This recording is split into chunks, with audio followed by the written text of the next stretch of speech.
don't want our teachers just teaching to the test all the time. I want high standards, but I want our teachers to be teaching art and music and science and literature and social studies, all the things that make for a well-rounded education. So we will be changing No Child Left Behind and make sure it doesn't leave the money behind. And I don't know about you, but I think it's about time we made college affordable and accessible for every young person in America.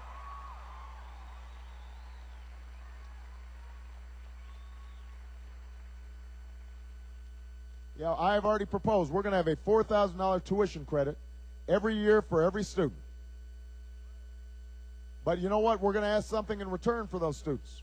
Said you'll get that $4,000, but you're going to have to provide some community service, work in a veterans home, work in a homeless shelter, join the Peace Corps after you graduate, represent our country. We will invest in you, and you invest back in America. That's a bargain we can make with the next generation of Americans.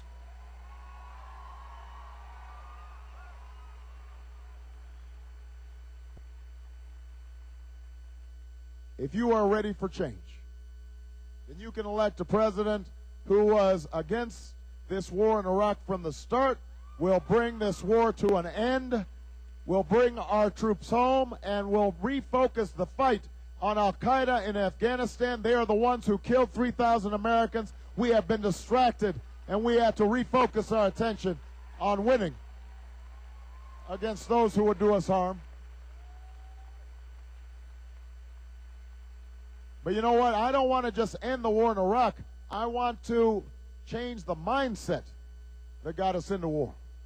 I said very early in this campaign that as president, I would not just meet with our friends, I would meet with our enemies.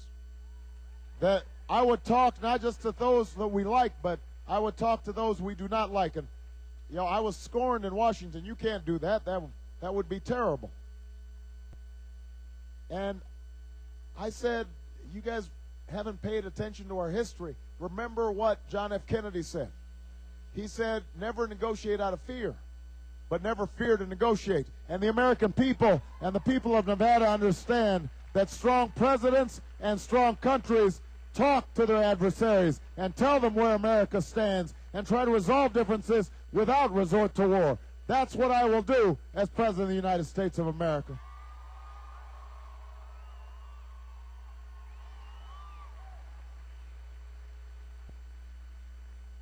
See, I am looking forward to going before the United Nations as president saying, America is back. America's back, and we are ready to lead.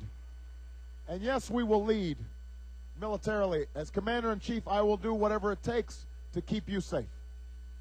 And I won't hesitate to strike against those who would do us harm, but I want us to lead in other ways. I want us to lead by helping to build schools around the world that teach math and science instead of hatred of Americans.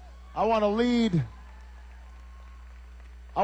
by helping poor countries reduce their poverty and to deal with the devastation of HIV/AIDS and malaria and other diseases.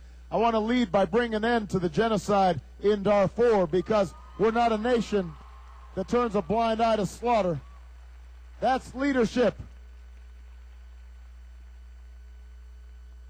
And that's the leadership we can provide if you're ready for change.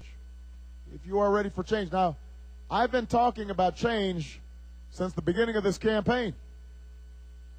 I talked about it when I was up, and I talked about it when I was down. And I noticed it must be catching on because everybody's talking about change these days. Everybody's talking about change these days. And that's okay. I don't mind, because we want everybody on the change bandwagon.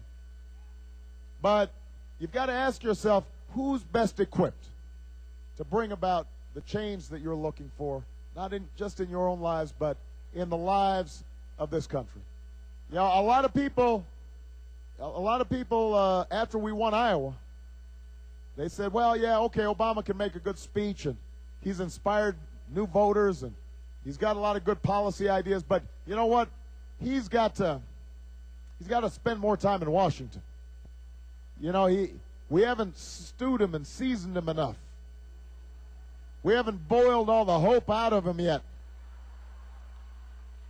Yeah, we got to wait till he's just like us, and then he'll be ready.